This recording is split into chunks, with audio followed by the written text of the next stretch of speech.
What's up, hockey fans? Welcome to another episode of Pod Snipe Celly. Happy Tuesday night. My name is Dan Bradley.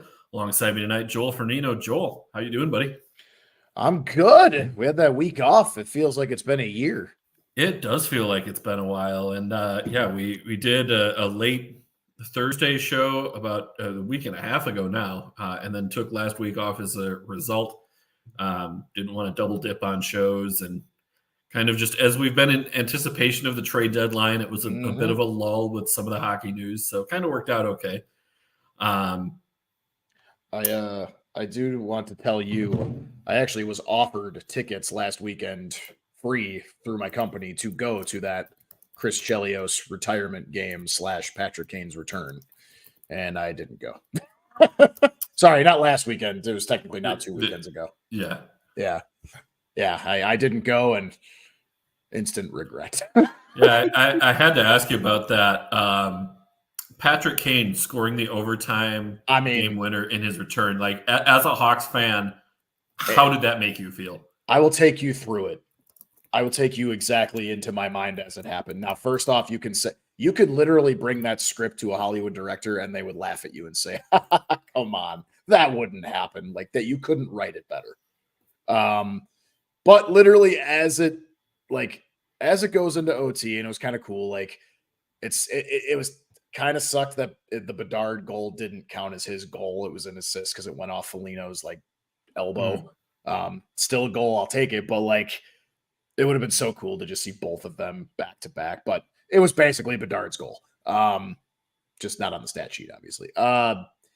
Once we went to overtime, it obviously everyone was talking about what if, but you're just kind of wondering all right, are we going to win? Are we going to win? And is Bedard going to do it and kind of do that little all right, the future is now, old man type of thing. And the minute that on that rush, Bedard, Jones, and Kurashev all went down low and the puck squirts out. And as soon as I actually saw it trickling towards not even center ice, but their own blue line, the Red Wings blue line, I just knew. In my mind, I didn't say it. I'm not going to claim I guessed or anything. It's just in my brain. I was Patrick Kane is going to be up there. I didn't even look up.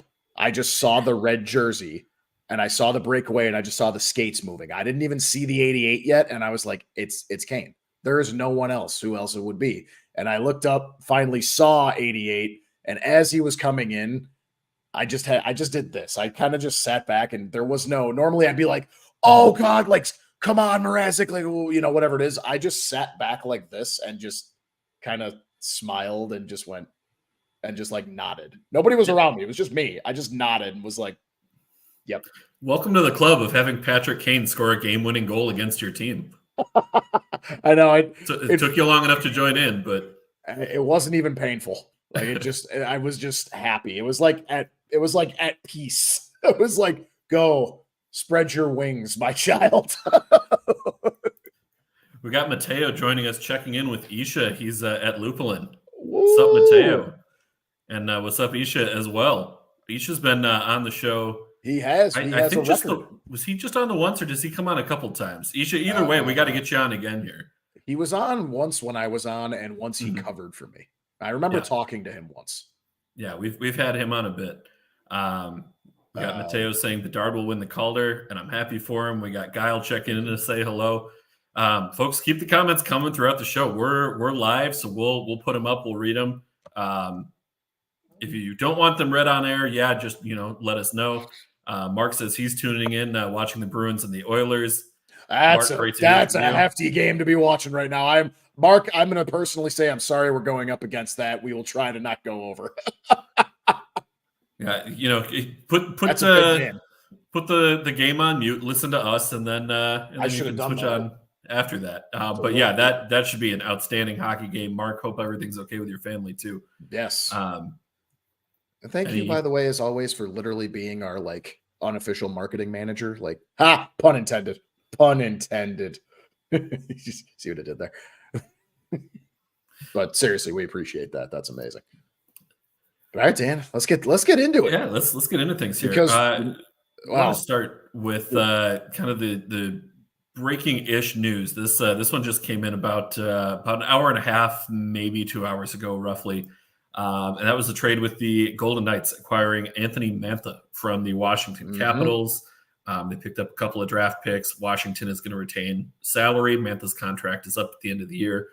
Joel, we kind of teased on our last show, like, okay, who is it that Vegas is going to go out and get, knowing that Stone is on IR, Eichel's on IR.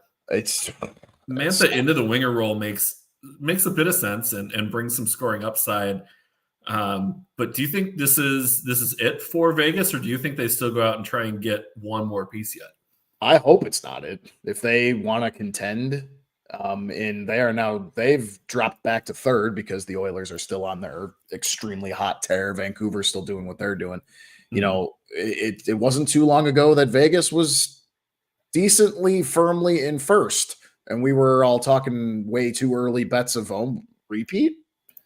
Not even close now. So I really hope that this isn't the case, especially now. Our last show, we gave the news of Mark Stone's lacerated spleen, and now, like you just said, now officially out for the season, and that happened in the course of last week when we were off. So that's a massive blow. I don't think I've seen an Eichel timetable for return. Was it this month, or was it April, or was it literally playoffs? Or did they give a timetable at all? For Eichel's return? Yeah.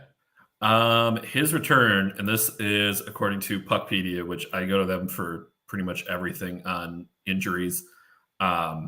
You know, he's back with the team now. So he, I think, is playing like right now. Oh, perfect. So right. Eichel's back, which timing needed, but you've still got Stone on IR. You've still accumulated all that cap space. But yeah, you're still down Stone. I don't think they're done. Carrier is coming back, but he's still out for at least another week yet. Dorofeyev out for about another week, and let's see, yeah, it looks like Tuesday, March 12th is what it says for his return. So they're still banged up with a couple of these guys, but is this their biggest splash? Probably. I don't really know what else they're willing to give. I feel like it would have to be like a third, fourth line forward, just a depth move. Like they're not going to go out and bring it. Like they don't have the assets at this point to go out and get another Jack Eichel, make that type of a splashy move. And even the Mantha move wasn't. Even the Mantha move wasn't too big. It was just 2 picks, one this year, one next year. I actually had the reaction when you sent this trade. I was kind of like, it's a good move. It was like underwhelming, I guess, in a way. But point of order, HP sent the trade through. Oh, I'm sorry. He let us know about that one. All right, HP. When HP sent the trade, I got to give the credit where it's due. I was at work. I just saw one of you sent it. That's all I saw.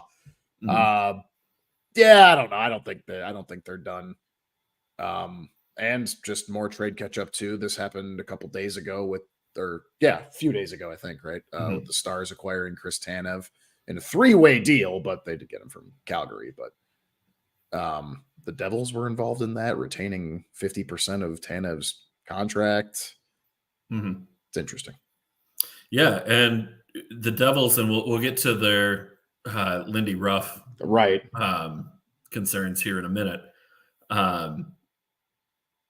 Dallas already looking like a wagon, and then you go out and get Chris Tanev, and then they just called up Logan Stankoven, who is already tearing it up at the NHL level. He was like number 2 in the AHL in points. They called him up, and he's been on a point per game pace pretty much since he got into the show. Like, to the surprise of no one. Yeah, if you've been listening to this show, we've talked about Stankoven before. Yeah, we were so ready for this move. And he looks like the real deal. And you almost, like, in a way, you're bringing him in. It's almost a trade deadline. That's almost like going out and getting that scorer without having to actually give anything up. Like that, to me, in a way, that counts as a deadline move. Bringing him up. They've got Maverick Bourque still with the AHL team. Obviously you move Stankoven up. That's a big scoring punch for the Texas Stars, leaving a little bit of a hole in their lineup. But Maverick Bork, depending on how things go for him the rest of the way, he could be up as well. If they get him some ice time before, I want to say March 8th is the cutoff date if they haven't been called up before then. So he may get a call up here just so he's playoff eligible. Because there's some rule about that. I'm not sure when the exact date is for AHL call-ups, but I think you got to get one game in before. He could be someone as well that, I mean, Dallas is looking really good right now and poised for a deep playoff run. I said before the season, I thought Dallas was cup or bust this year, and what are their cup odds as we sit here right now? Good question. I've actually got FanDuel up here because I was looking at our odds for the games, upcoming games, and Dallas is currently, where are they listed? Now I'm confused.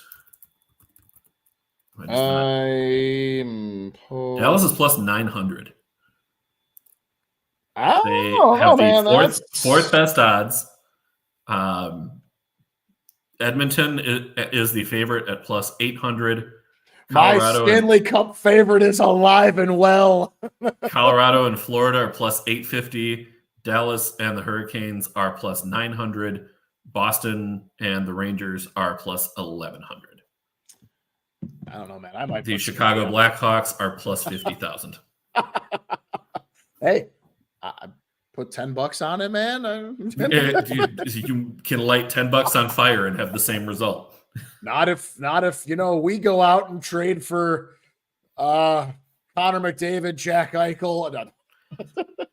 The Blackhawks do have $42 million in deadline cap space. Yes, we do. So, spoiler alert to all the Hawks fans watching: we won't be doing much, but we're going to get into that in about 2 minutes. Because the other thing we do have to really quick cover, since we brought up the Devils, is they fired Lindy Ruff. Yep. Travis Green, interim coach through the end of the year.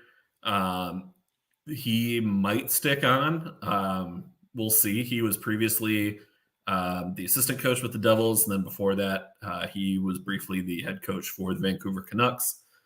The Lindy Ruff tenure has been all over the place with the Devils. It started out, things were kind of rough, and they're like, is this the right move? And fans were calling for him to get fired. Then the team went on a big win streak, and it was, sorry, Lindy, oh my God, I remember that. And now, I mean, this Devils team, we talked about it in our preview shows and early in the year. That team had cup caliber expectations this year, and injuries and poor goaltending have really slowed them down. But to me, this was still a little bit of a surprise that they would do it during the season. I would say it doesn't surprise me if you look at where they're at. And I mean, you and I talked about it we had our season premiere thing, and I was all in on the Devils. You absolutely were. I really was. And I really didn't. I kind of held if we're going to analogize this to that's a word. Analogize. Analyze? No. Or making an analogy? Yeah. Okay. Hey man, I didn't say I was a walking thesaurus. The analogy would be like I stood fast with it's like stock market. I held and I didn't give up, even though I kept looking, and I'm like, this ain't going too well after Jack Hughes got hurt, but then he came back and I was like, all right, see, now it's gonna pop back off again. Oh, he got hurt again. Oh, okay. Dougie Hamilton's hurt again, just like last year. Oh, okay. All right. It's still not changing. And now we move all the way to now it is March 5th, and they are 6th. They are 6th in the Metropolitan. And I don't really even know what to say about them anymore. Now I do have to ask you one quick question. Go for it. Give you the floor on it too. Okay. Was this a long time coming? Was the writing on the wall, or was this maybe you should have wrote it out till the end of the season? I'm going to say the same thing that I said when the Minnesota Wild let Dean Evison go earlier this season. And that is, to me, mid-season firings rarely work out.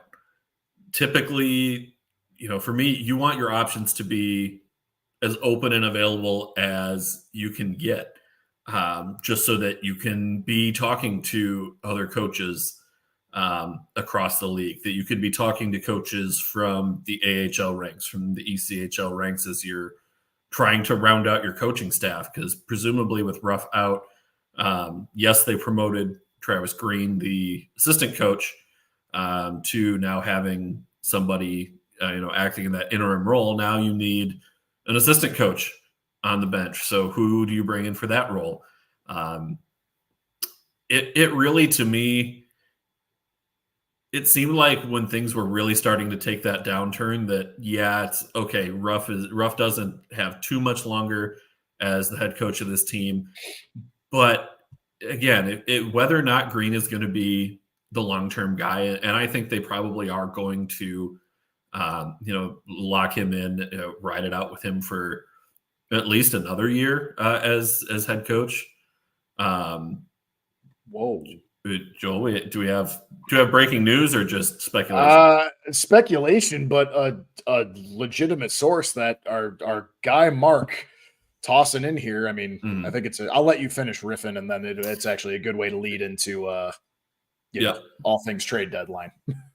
Yep. I really think, and I hope Todd Nelson with the Hershey Bears. I've been banging the drum for him to get his shot at the NHL for a while now. You have, especially like he led Hershey to, I mean, they were just an absolute wagon last year in winning the Calder Cup, and they are well on their way to doing it again. Hershey is first in the league at 86 points. The next closest team is Coachella at 73. Right. They have a massive lead on the rest of the league, and they're just continuing to roll. I'm going to actually get to go see Hershey on Saturday. They're playing the Checkers. So. Oh, yeah. Okay. Nice. Yeah. So going to get to go to that game, which should be a ton of fun. Nelson needs an NHL job next year. I think Columbus could be a very interesting fit because I think Pascal Vincent needs out the door at the end of the year. Now that Yarmo's gone, maybe smarter decisions will be made. I can only hope. I want good things for the Blue Jackets. Always have. They're expansion bros, so I like Columbus. True. I got a soft spot for them. That is true. Unlike that, I don't have a soft spot for any of the original 6 teams. Fair. maybe except for the Rangers. I do like me some Rangers sometimes. You've come around on the Bruins a little bit with Mark joining the show. With Mark. Thank God for Mark. Otherwise, no, I was harsh on the Bruins. Mark, you have let me see the light a little bit. I was evil when it came to the Bruins. And really quick to close the book on the Lindy Ruff thing, though, I agree, but I'm maybe a little harsher on it, like just based on the expectations alone. Maybe he overstayed his welcome a little bit, but again, they had really high expectations. I understand. I'm already taking into account, they have been injury plagued like nobody's business, and they're one of the best. I don't know how to say this without it sounding odd. Like they are. Like no team has been injury plagued worse than the Hawks or the Wild this year. But over the last 2 years, I'd argue the Devils probably. Yeah, Devils are certainly up there. You could make a case for Vegas. Yeah, Vegas, I would agree, but they won the cup and they made it work. They're so deep it doesn't matter. Yeah. The Devils' case, like they had such high expectations. Like I said, they've been plagued with injuries, including one of their best defensemen they need to lean on in Dougie Hamilton. Like that sucks because he could be. I'd go out on a limb and say he could be a Norris candidate if he stayed healthy at that level. And he puts up numbers at both end of the ice that are worthy of that recognition. Exactly. He reminds me, yes, I have to go. He reminds me of a Brent Seabrook. He can put up the points, but he does the work in his own end too. Yeah. But I get it. You can't control any of that, but a good coach with a damn good team should be able to adapt to that. And they have not. Like if they were sniffing a wild card spot, which they are, let me do some quick maths here. They're 8 points out of a wild card 8 points spot. out of a wild card spot, right? So I guess you could say it's sniffing, but like if they were 3 points out of the wild card spot, or if they were in a wild card spot, 1 or 2, then I would say, all right, this was maybe a bit of an, light a fire under the ass type of move, which it still was. But yeah, overall, I don't know. I think it was overdue just because how I think didn't I have them making the cup final or at least getting to the conference final. So then all of a sudden you had them making a deep run. I don't know that you had them in the, but I think you had them conference finals for sure. Regardless, that's my thoughts. Enough about that, Dan. Fourth winningest coach in league history. We got to throw that out there as well. By number of wins, league history. So he's not a slouch of a coach by any means, but he'll get another. Wasn't the right fit. Yeah, he'll get another job if he wants it. If he wants it, I think he will get one more. That's the other thing. I think that'll be his last one, though. He is 64, so getting up there. But NHL coaches coach until you have to scrape him off the ice with the Zamboni. So that's true. Now, Dan, we're here to talk about the trade deadline. Yes, it is imminent. It is March 8th, this Friday at 2 p.m. Central, 3 Eastern. I didn't even put 2 p.m. Central in there. No, that's the thing. The proper way to do hold on. That's because the NHL does operate off Eastern time, so I didn't. Everybody operates off Eastern time. That's why. Shut up. Disney Channel. Growing up when we were kids, tune into the show at 8/7 Central, and we're like, "What does that mean?" I always was like Central. I'm center of the United States. Dan, before we get into our little game we have planned of just throwing out some names of who.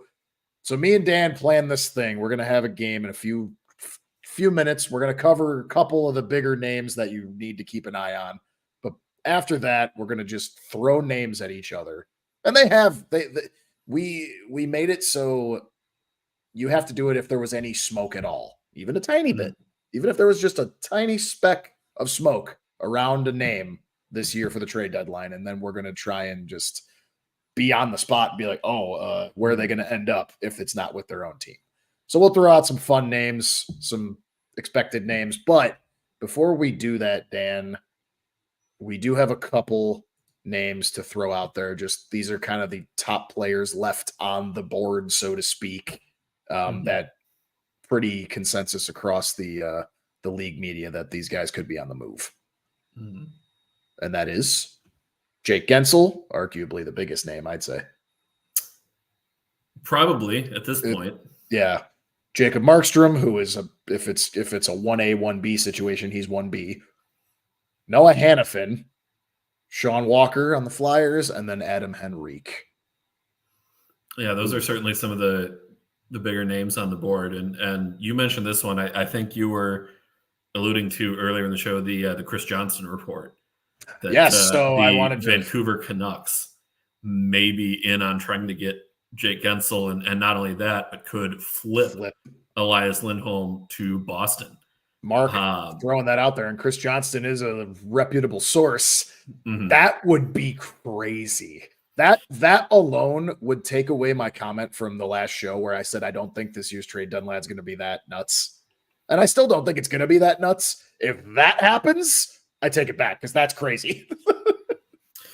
Yeah, I really don't know between those two. Who the bigger need for Vancouver would be between those two. Gensel, it seems like he's got 1 foot out the door in Pittsburgh, which and not even for not being a good player or anything, but just he just changed. We're going to talk about Pittsburgh a little bit here. They've been ridiculously underwhelming just based on the roster they put together in the offseason. We all thought that they were just going to start kind of tearing things down slowly, despite obviously still having Crosby, Malkin, Letang. Just it's pretty much like this is your shot, and if it goes poorly, like that's it. Gensel, kind of 52 points in 50 games this year. He's got 22 goals and 30 assists. And it's where I wonder, like, would Vancouver want to do that? Because, I mean, correct me if I'm wrong, Lindholm probably has a little bit of a better defensive side to his game than Gensel does. Probably a little bit, but I think part of that as well is just the nature of the position with Gensel being a winger and Lindholm being a center. Yeah, I get it. But. So I'd be a little surprised. You can't if that was the move, but yeah, you need center depth to win in the playoffs. So that to me is why, especially just the as we touched on, the slight defensive upgrade. I think he does have a slight edge over Gensel in that regard. So I don't know. I guess the other thing to consider is, the cap situation of it all, how that plays into things where, Gensel, his contract is up at the end of the year. He does have a, 12-team no trade list. I would guess based on this speculation, this reporting, we can probably speculate that Vancouver isn't on that 12-team list. Otherwise, we would have heard that shut down real quick. That's kind of the thing too. Like, I guess that's something we got to preface. I heard this on the What Chaos podcast. I love those guys. Pete Blackburn and DJ Bean, I think is the other guy's name. It's an awesome podcast. It's on the All City Network. So is the CHGO Blackhawks podcast. Same network. They brought this up, and I feel like I resonated with it a lot. Like, when we talk about these trades and like we talk about like no movement clauses, like we know, right? Like, it doesn't mean a player's not going to get traded, and it's also like, okay, this player has the 12-team no move clause. It doesn't mean they're not going to get traded, or it doesn't mean it could make it more difficult for the front office. But if that player wants to go somewhere that's obviously not one of those 12 or 10 or 8 teams or whatever it is, like, they're going to go. And if the offer is good enough. So it's just like, it's always just kind of funny. They brought it up like, oh, they got a no movement clause. Means they're not getting traded. Lindy Ruff didn't have a no firing clause. I can't take credit for that joke. They made that joke. Yeah. I mean, the offer, like, they can still put together the offer. It's just a matter of, are you going to be able to convince the player to waive? So and for Gensel, I mean, yeah, he wants out anyway. Yeah. So he sees the writing on the wall before what's his face. He sees the writing on the wall. Dubas doesn't.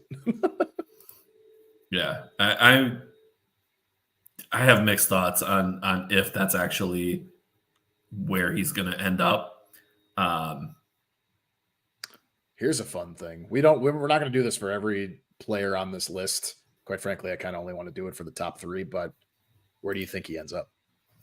This is an allusion to the game I mentioned. This is the game we're going to play, except we knew these names. We don't know that some other names we're going to say. I mean, at this point, how do you not go Vancouver just knowing that there's the steam there? I mean, that's a very reputable source saying it too. So, I mean, yeah.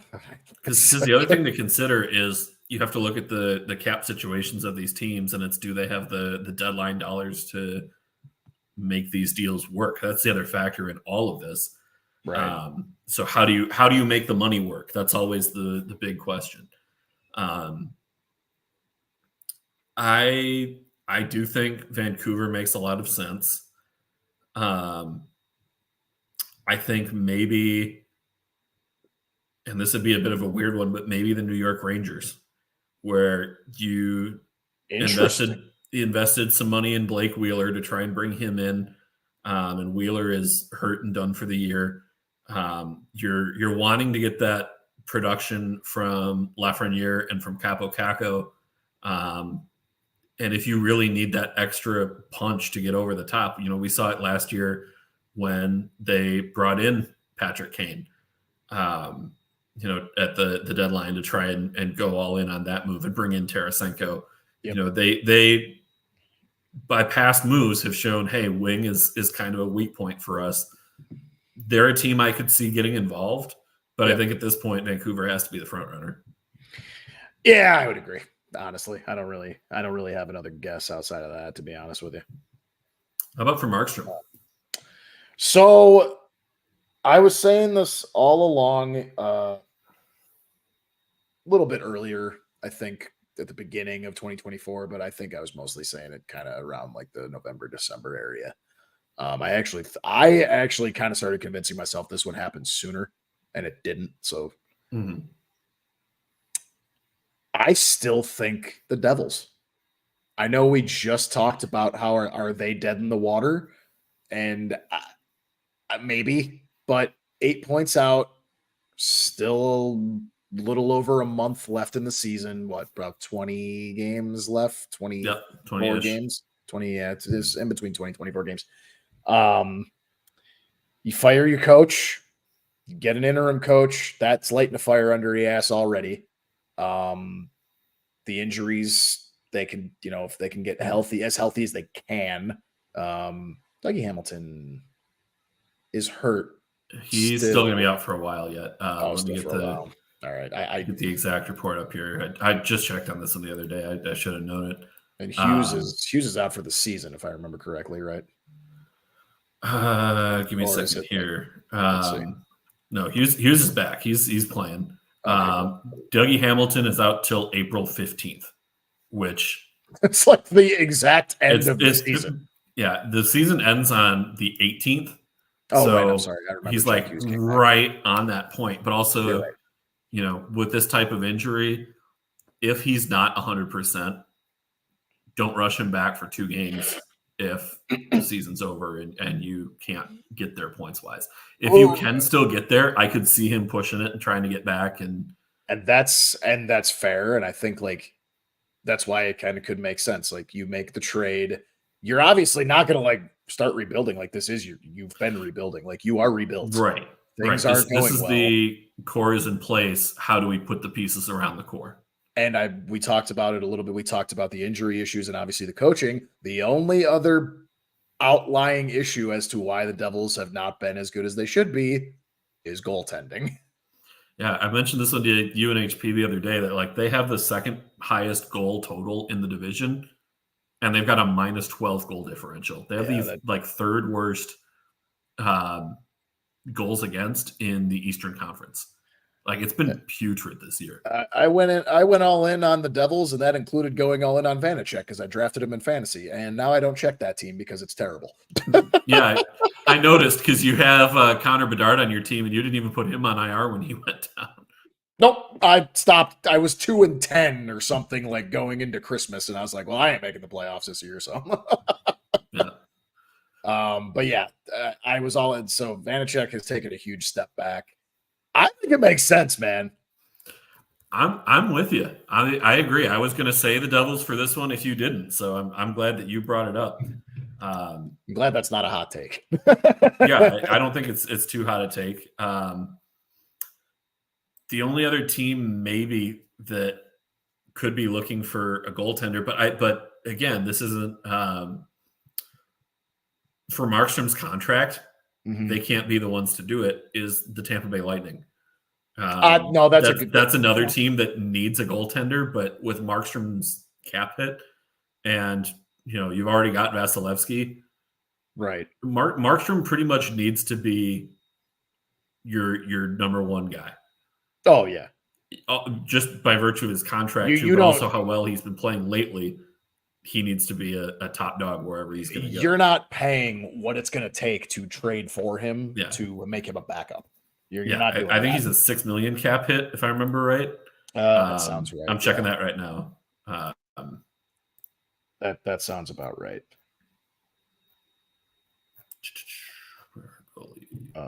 I'm pulling up. Yeah, $6 million hit.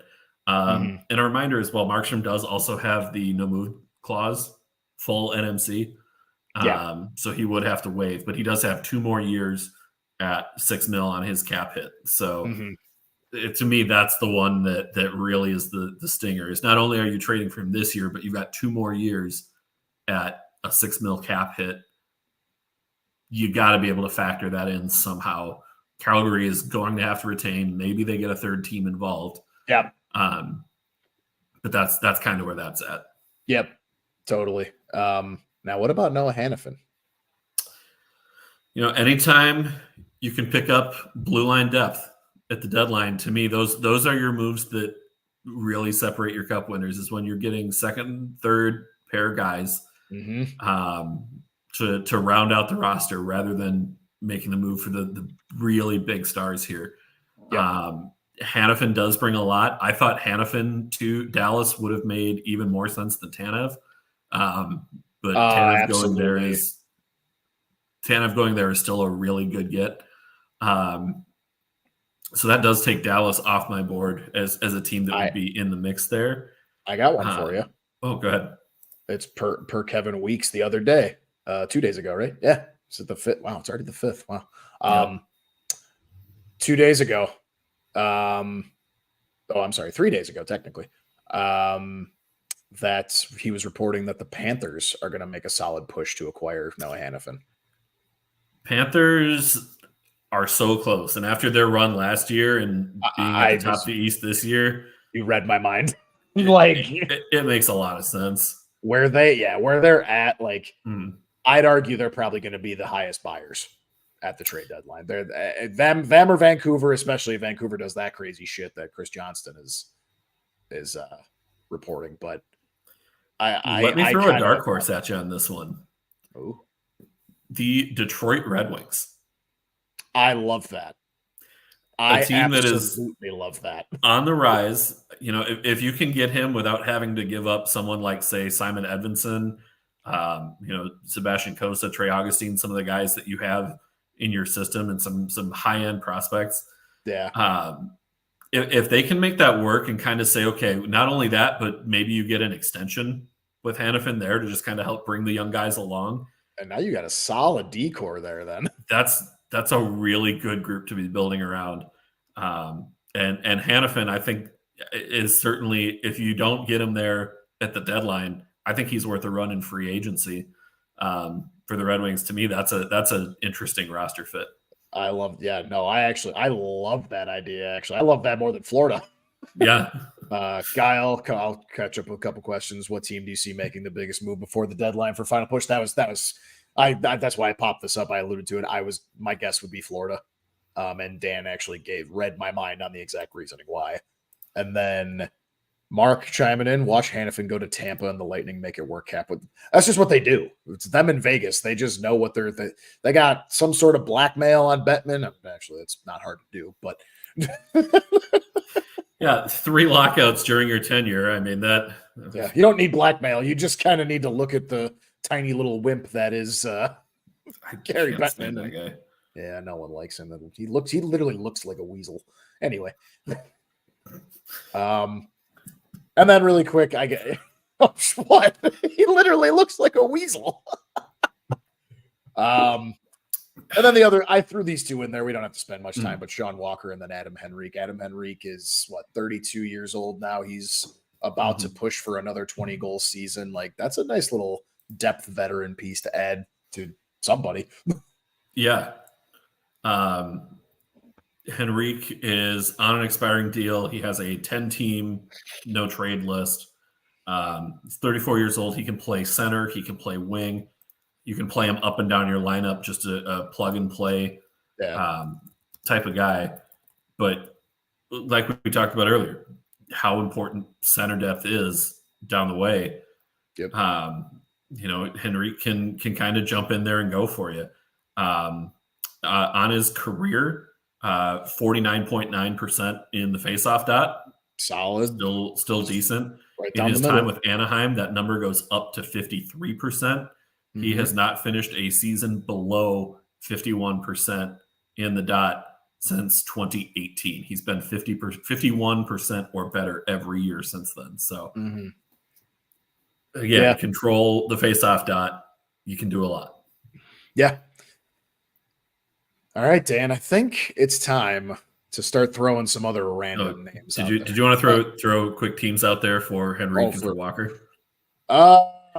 Henrique, I've got mine. I'm going to say Boston. Mark. I actually really do like that idea, though. Get another, they just lost their few veterans at the beginning of the season. Bring in a nice veteran up the middle. Yep. I like that. Actually, I would agree. I would take Boston, honestly. And then if we're going to guess on Sean Walker, defenseman I mean,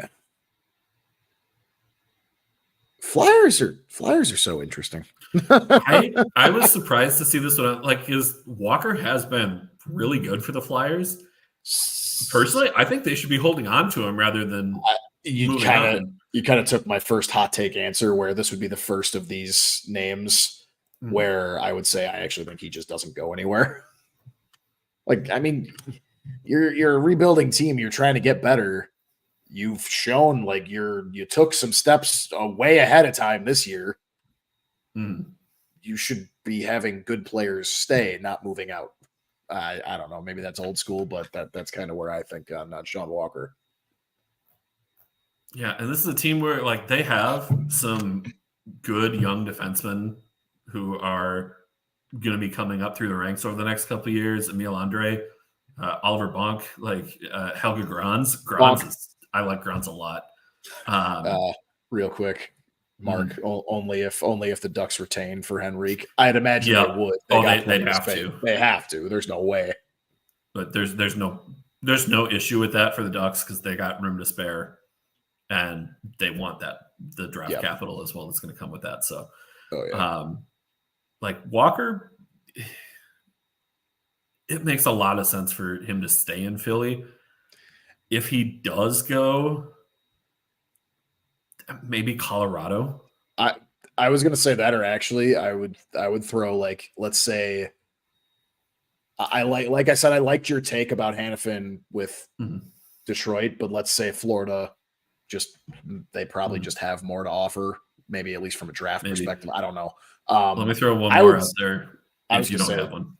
No, I was going to say I would throw Sean Walker in Detroit, because maybe Detroit does want to grab just another D-man, especially now that they are making a push for the playoffs. If Noah Hanifin gets scooped up. Let me throw one more team out there. Edmonton Oilers. Oh, hell yeah. Wait, that's out of all the defenseman talk, we didn't talk about them. The team that objectively needs defense. And they're riding that hot streak. The adding defenseman is not going to stop that hot streak. It's only going to make it better. I personally like that. I don't really know if that happens, but they should do that. They should be the ones pushing for Noah Hanifin or pushing for a Sean Walker. Like that's what they should be doing. But I don't know. Maybe they'll just bring Mike Smith back and put him in net and call it a day. No. Oh God. Oh man. All right, Dan. Well, I think it's time to start some fun. The blind reaction segment. Do you want to start your list here, or do you want me to start asking you? We'll alternate. You go ahead and start. Okay. So the first name that I have for you on my list here of players remaining on the board, I did pick a Blackhawks player. Spoiler alert. Do you want to start or end with the Blackhawks player? Start. Okay. Nikita Zaitsev. This is a bit of an interesting one because Zaitsev is still on the injured list at the moment. He's set to clear March 15th. So you're trading for him knowing that he's going to be banged up a little bit, but on an expiring contract. Yep. Probably he's not in the long-term plans. Right. He's not in the long-term plans for Chicago. But he's somebody who we've seen teams want to go out and acquire in the past, and somebody who's seen a lot of movement. Do you think he is somebody? Do you think he finishes the year in Chicago or goes somewhere else? That's a good one. That's a very good one. Because full disclosure, we're not going to be doing much outside of probably being involved in getting draft picks for retaining other like three-way trades, basically. $41 million in room. You better weaponize it. We're going to be weaponizing it. We'll probably get some mid-round picks as a result. Hell, I think there was an ESPN article I had read where I think it was Greg Wyshynski wrote it, and he was going through some of the trades it was like the trades I'd like to see in this. I think this was like a week ago. And one of them was actually Gensel going to the Panthers, though. But we were involved as a 3-way trade, and what we would be doing is getting a 4th round pick for retaining a quarter of Gensel's salary. So yeah, we should be doing some of that, definitely. Zaitsev, you know what? I've been too status quo. I'll go hot. I'll go on a hotter side. Yeah, I think he does get dealt. I think teams might be a little cautious, just with coming off the injury. That's always if you think that the medicals are going to clear. He had a bone fracture in his knee. Yeah. That January 16th was when that happened. So it's going to be tough for Davidson to do it. Yeah, exactly. It's going to be tough for Davidson to do it. If a team wants like a depth defenseman or even, a 7th D man to just, kind of hang out, kind of switch in and out for maybe if they're trying to give anybody a rest, I think he could slot in decently on a team that's obviously a contending team as opposed to, last team in the league. He's not bad. And at 50%, you're paying $2.25 million exactly for that cap hit because Chicago would retain. And he's like not a bad player. Like he's shown flashes of being decent on our defensive our team. Put him on a team where he's got better teammates. Like he could excel. Yeah, he's not going to be a top 4 guy. He's definitely, 3rd pairing in rotation. Oh, yeah. But again, those are your moves that as you round out your roster that you need to make. So yeah. I'm gonna go out on a limb. I'm gonna say he does get moved. And part of this too, you don't have to do this when we do this back and forth. This is just, are they going to get moved or are they going to stay? Yep. But if you want to throw out a team, if you just have a team, you can. Zaitsev specifically, though, I don't really have a team in mind wherever he gets dealt. It would just kind of be random to me since it's such a lower tiered kind of move. Yeah. And not only that, but knowing that he's off an injury too, it would have to be a team that is in a position where if they make the move and it doesn't work, they're not totally dead in the water defensively anyway. Exactly. All right. Hit me with your first one. I'll start with your home team too. I did pick one. And I think it was because you and HP had talked about him a little bit. Brandon Duhaime. There has been a lot of steam around Brandon Duhaime. He's like the team leader in hits for the Wild, and he only plays like 13 minutes a night. So compared to how much some of the other guys are out there, the physical presence that he brings, but combine that with the speed. He's played a lot of penalty kill minutes for the Wild this year too. Knowing that he is on an expiring deal, knowing that the Wild already have Marat Huznadinov going to be coming over soon, possibly as early as later this week that he'll arrive in Minnesota, knowing that you have Liam Ugrin, Danila Yurov coming through the system as well. You're locked into contract extensions with Freddie Gaudreau, Marcus Johansson. Like there's just not a roster spot for him or for Connor Dewar. Right. Who, if you move one, like my heart needs them to move both. You've got to move Dewey 1 and Dewey 2 to the same team wherever you put them. Yeah. But there's been a lot of steam on Brandon Duhaime. I think it's a little far-fetched to think Brandon Hagel type of return. It's a little far-fetched to think who was the guy that with Nashville that they traded with? Tampa Bay brought Tanner Jeannot. Oh, yeah. Like I think that's a little probably rich for a return. But I do think you can be expecting significant draft pick compensation for Duhaime, who is on a really cheap, affordable deal for a contending team right now. The Wild are dead. I love my team. They're dead. They need to really take a hard look in the mirror and acknowledge, hey, the season is over. You lost to Nashville when it counts. You lost to St. Louis when it counts. You escaped the San Jose Sharks. Like you are not a playoff team. Right. They should not be bringing anybody in. They got to sell. Duhaime is a piece that should draw considerable attention. Right. I could see Florida being in the mix. I could see Boston in the mix. Boston has floated moving Jake DeBrusk. Well, I was actually going to be. Let's add one in there. Mark wanted us to both. We'll do it on the fly here. Yeah, Jake. I didn't see that comment from Mark either. So there was some time ago, I think it was about 2 seasons ago, that the Hawks were actually in talks of potentially trading for Jake DeBrusk. DeBrusk would be an interesting one to me, and I feel like if the Bruins move him, it would be to go out and get another winger. Right. Maybe that's you move DeBrusk to create the roster spot for Gensel. That could be the type of move you make there. I wouldn't hate having DeBrusk in Minnesota, but I wouldn't like that he would be the return for Duhaime. I think Duhaime, the return has to be picks. Yeah, I actually, I'm just going to keep going with the hot takes. I actually do think that DeBrusk gets traded, and I think it's going to be look. The Bruins are hot yet again. They are not falling off the edge like yet again I said they would. It's one of these years. It's probably going to happen. They keep rolling. They keep rolling, man. They're second in their division. They're only 2 points out of first behind Florida. I think they make a splash, and I think whatever splash that is, I don't really know if I've got a player for you, but I think they make a splash potentially for either one of those main 5 that we just talked about, or one of the kind of bigger names that we're going to throw out here. And I think DeBrusk has to be involved in it in some way, shape, or form. Do the Bruins go for an addition by call-up and call up Fabian Lysell? That's a question for Mark, but that's probably a good idea.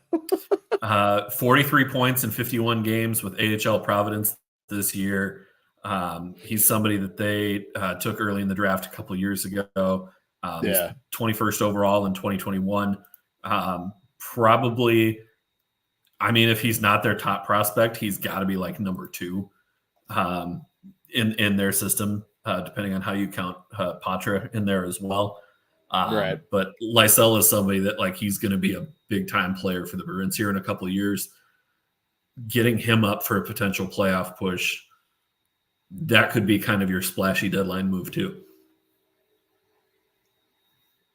Yeah, no, I agree. That's a fun one, but all right. I want your next one. Who you got? Okay, next one I have for you here is Pavel Buchnevich of the. Damn it! I had him on my list. Got him. That works out. I love it. We're on the same page here. And I love though that you said that, because I have an answer prepared very nicely and firmly. All right. Vegas. I think he could go to the Vegas Golden Knights. As someone who has beef with Vegas over how they got to run in as an expansion team, I would hate that. As a neutral hockey podcast host who just wants to see good hockey, that would be so entertaining. Wow, that's a good one. Buchnevich has a 12-team no trade. 28 years old. He's got a $5.8 million cap hit for this year and next. Yep. I do think he stays in St. Louis. But can you imagine, St. Louis loses another big piece to Vegas? Moving on from Pietrangelo a couple years ago. Yep. And Pietrangelo becomes a key piece of their cup run. Yep. Then you throw Buchnevich in there as well. That's a bold one. I'm stopping short of saying I like that take, but it's an interesting one.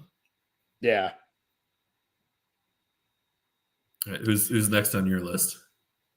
So I want to do this before we get too late in the show, because you're going to look at me like I'm high. Oh boy. But it's fun. Sidney Crosby. No.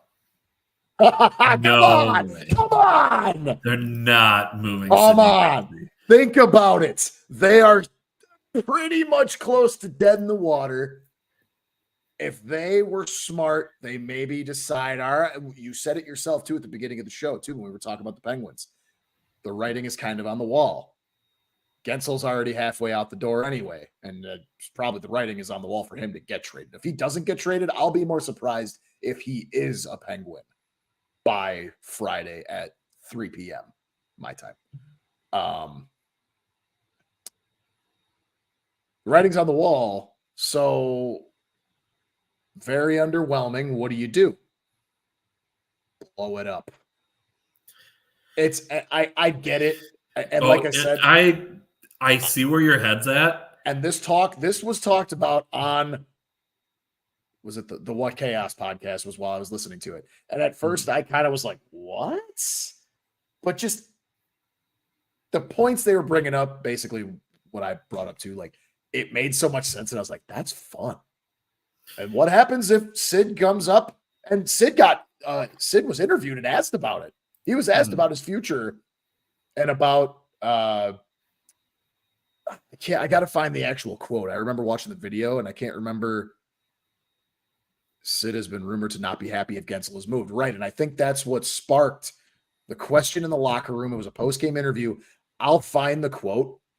I'll let you riff and I'll try and find the quote. Okay. But they asked him something to the effect of, how about your future? What about the smoke, or what about this, or what about that? And he just kind of looked up and was like, what about it? And like, it was just this flat answer of like, whoa, hold on. That's weird. Like, while you're looking for that quote, I'll say the reason that I think it wouldn't happen at the deadline is because I think Pittsburgh at this point would run out of time to find a reasonable deal to accommodate Crosby in that time.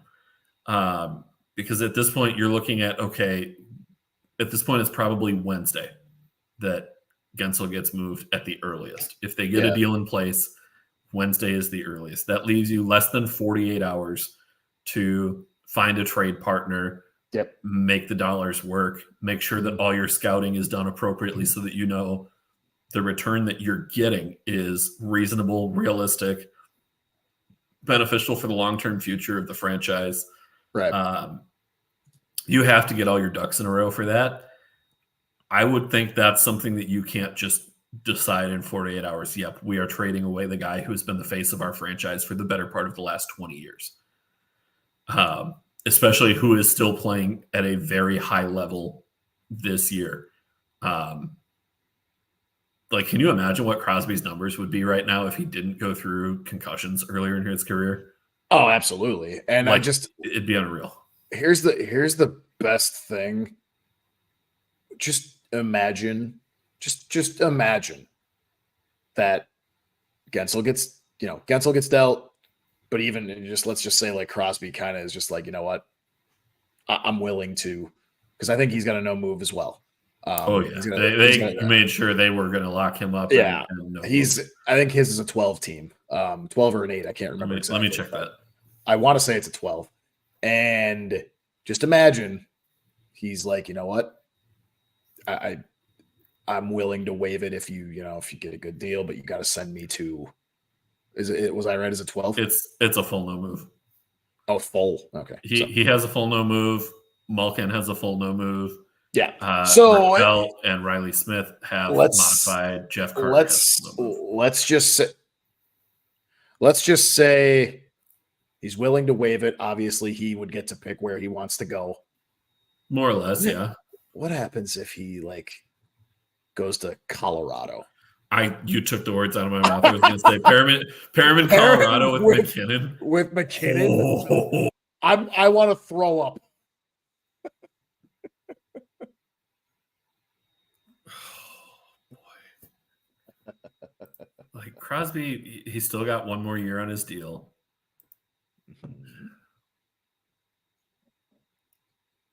Guile, thanks for if I'm Colorado, And I have a chance to pair Crosby with McKinnon.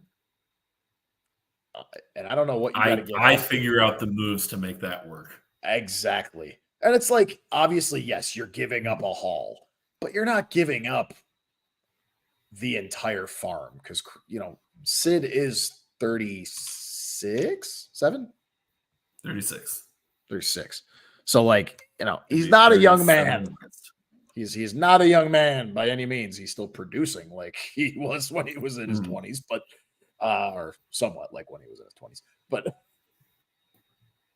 I mean, I'm with you, dude. If you somehow make that happen, and then right there, right off the bat, if that somehow the stars aligned and that happens on Friday, you will hear it here first on our shameless plug, our post trade deadline live stream on Friday at 3:30 Eastern. You will hear it from me first. I will officially take down my Edmonton Oilers Stanley Cup pick and change to the Colorado Avalanche. Live. No questions asked. Call me a flipper, call me a dolphin, I don't care. If Crosby gets traded at this trade deadline, I will spend the first 10 minutes of our live reaction show apologizing to you and declaring you the far superior podcast host for your astute hockey acumen, industry insight, all the other superlatives that I can possibly come up with. It's almost like I almost kind of want to see if you can bet on it, and I just want to bet on it. There's probably some book somewhere that'll take your money on that. That is. Look, full disclosure to everyone listening, I don't think that's going to happen. But I wouldn't bring it up just out of the sake of, that's kind of funny, right? It's not like I'm saying like we're going to trade Bedard or you're going to trade Kaprizov, or I'm not saying anything that's like you're just saying that to get like a rise out of people. This is something that's been talked about, and it's something that's been speculated at least over the last couple of weeks. Not crazy. There's not a lot of smoke, but there's at least a tiny little bit of steam. Like, I don't know. It'd be interesting. It would be, no doubt. You want to do like one more name each? Sure. Go ahead. I'm going to throw out to you Anthony Duclair. Duclair is with the San Jose Sharks. He had a good run with the Florida Panthers last year. Was unable to make an extension work there. Where do you see Anthony Duclair? I think San Jose would be very, very wise to shop him around and see what kind of deal San Jose should be selling every single player that isn't named Will Smith, or that is or that isn't I can't name any of their other really highly touted prospects. So any player that William Eklund is one that comes to mind. Philip Bystad. Fine. Any player that they haven't drafted in the last 2 years should be on the board, ready to be traded. That is what San Jose should be doing. Yeah. If you're over like age 26. Yeah, exactly. And pretty much. Duclair could get a nice little like kind of desperation return, right? Like a team needs a little bit of depth forward. Mm-hmm. And he does it all too. Like maybe he goes back to maybe Florida does it. Maybe Florida's like, well, we couldn't get the extension, so you left it free agency, but come on back. Like that. Well, no, because they traded him. Oh, that's right. I forgot they traded him. Yeah, because he's still on his Florida deal, so I don't know that I don't think they can reacquire. As interesting as that would be. Never mind.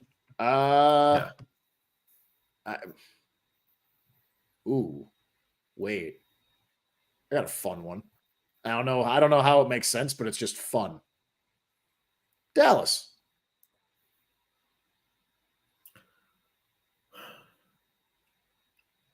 That's intriguing. I don't know. I'm just kind of throwing teams out there. The game was supposed to be, are they going to get moved? He should.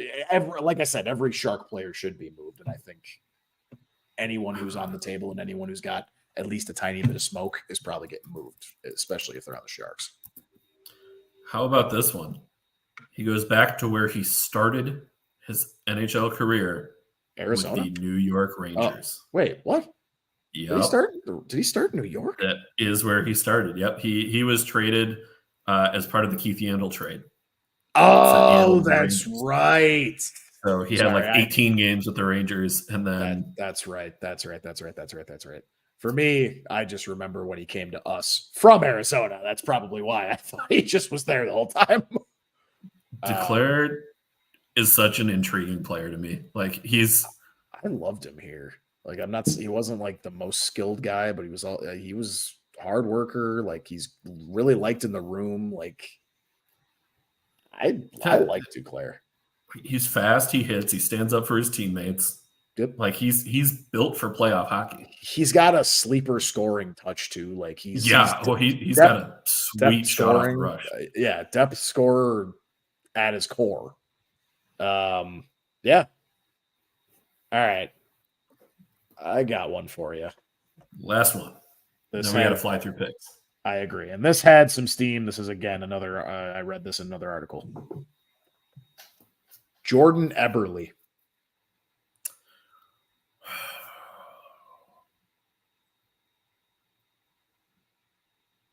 That's tough. I have a team. I think he could. You have a team? I'll tell you what. I think he's going to stay. So I'll let you run with your team. Same thing. Another ESPN Plus article that I was reading through it, and this trade spoke to me as really fun, and I kind of want it to happen because it's fun. Kraken trade Eberle back home to the Edmonton Oilers. Wow. Talk about a full circle moment. Exactly. For a first-round pick, Tyler Tullio, and retaining 40% of Eberle's salary. And the Sharks actually got involved in this potential trade in a three-way. They get a third-round pick and Connor Brown to retain 35% of Eberle's salary. Okay. So that was that's how Edmonton makes the money work to get under cap on that deal. So that trade is up there on the scale of whoa. That's got a whoa factor to it, and I would love to see that happen. That's a storybook trade for Eberle and the Oilers. Here's a crazy one for you. I heard this on the Sharks broadcast the other night when they were playing the Wild. The highest scoring line in terms of goals per 60 this year is McDavid's line. Hyman, McDavid, and Nugent Hopkins. Of course. The second highest scoring line in goals per 60, Kaprizov, Eriksson, Boldy. That's not that surprising either, except you guys don't have anything to show for it, which is confusing to me. Still. We don't, which, I mean, that's the thing, is it has been that one line doing scoring by a large margin. This is going to be another show. I had you guys firmly in the playoffs. I don't know what the hell happened. A lot of injuries early on. I get that. And playing with 15 million dead cap. And some really undeserved contract extensions. Looking at you, Marcus Johansson. Looking at you, Freddie Gaudreau. Even to a degree, looking at John Merrill. That one was a head scratcher. Goligoski was a head scratcher.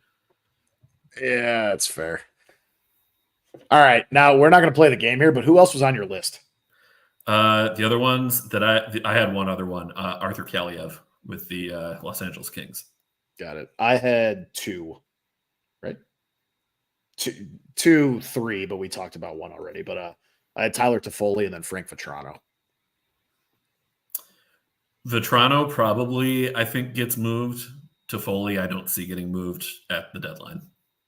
Possibly this offseason, but yeah, I don't think he gets moved at the deadline. And then I just wanted to put you on the spot, but we put each other on the spot last week, or last time we had our show about Zegras.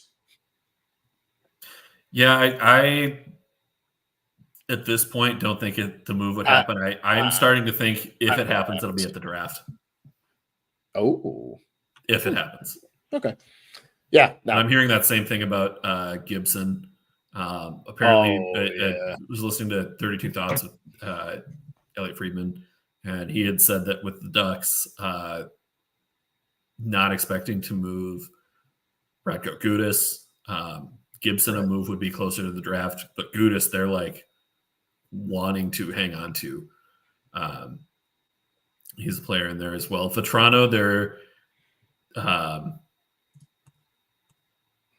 actually let me backpedal here for a moment, because Vetrano, they said they want to keep Vetrano around unless they really get blown away by an offer, just to have somebody to bring along the young guys a bit. But Henrique is the one that they mentioned that would be moved. Right. So that's it, man. All right. Let's roll through it real fast. Put the scoreboard up there. You went 2-1 last week. I went 1-2. Winnipeg screwed me over because they couldn't beat Chicago by 2. Yep. They couldn't cover. I told you. I knew my team would cover. That and somebody else blew the cover for me. But the Wild beat the Oilers, so that was the one I got right. I'll take it. Yeah, that was the one I got wrong, and I was blown away. Starting off with 2 teams that never do well for us on our pick segment. Buffalo Sabres plus 1.5 at the Maple Leafs. Man, we were talking about the Devils with the super high expectations going into this season. Same thing with the Sabres. Yeah, the crash and burn. I mean, not nearly as high of expectations, but still like playoff push expectations, and that doesn't look like that's gonna. But they're 4 points. Wow, that's weird. They're only 4 points out of a wild card. Oh, I'm sorry. No, they're 10 points out of a wild card spot. I read that wrong. Yeah, they're a team that if they make a move at the deadline, it's to get a goalie. But I also, Jacob Markstrom. At least for this year, yeah, it may be. Maybe. But I think you got to let the year play out with UPL. See what you got there. You've got Devin Levi on the way. I'm gonna regret every second of me saying these words, but I'm actually gonna take the Maple Leafs at -1.5. It's not gonna be right. It's not. I'm probably just gonna tell you right now I'm taking the L, but I'm just gonna go ahead and take it. And at plus money, like that, dude, this is kind of solid betting odds. I'm taking the Leafs. Wow. I actually thought you'd go the other way. I was thinking Leafs the whole way, and then you said Leafs, and I went, man, we're both going to pick the Leafs, and we're going to put the hex on it, and Buffalo's going to cover. Buffalo, maybe even win outright. Buffalo's going to win. Buffalo is going to win by -1.5 now.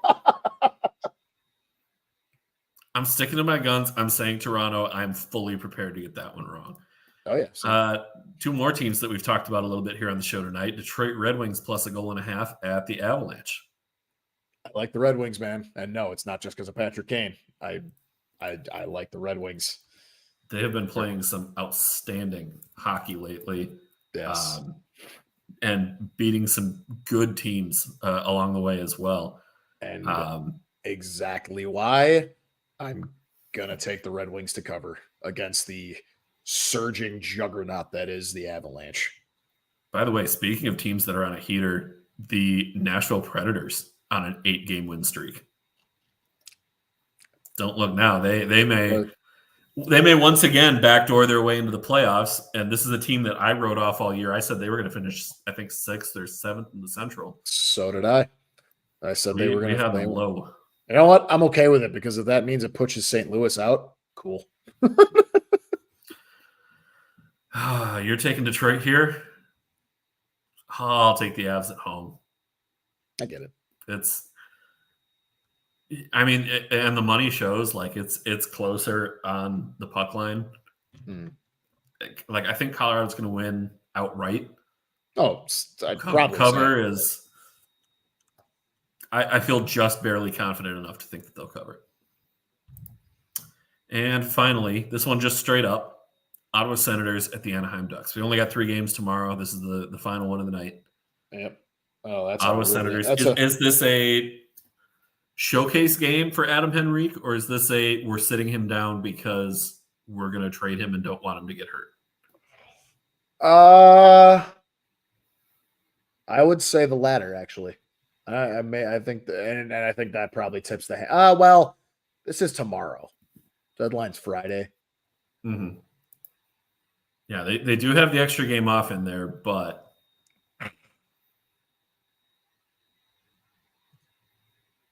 I think they do sit him. I think it might be a foregone conclusion that Henry gets dealt. So I think they do. I think they sit him. And on that, no, although I don't know, the Ducks aren't very good at managing players. So you are not wrong there. With apologies to Tim Van Struten. I'm going to say they do sit him, but that's because there's logic in that statement. But I don't know. Man, how's Ottawa doing? They are 3-6-1 and on a 4-game losing streak.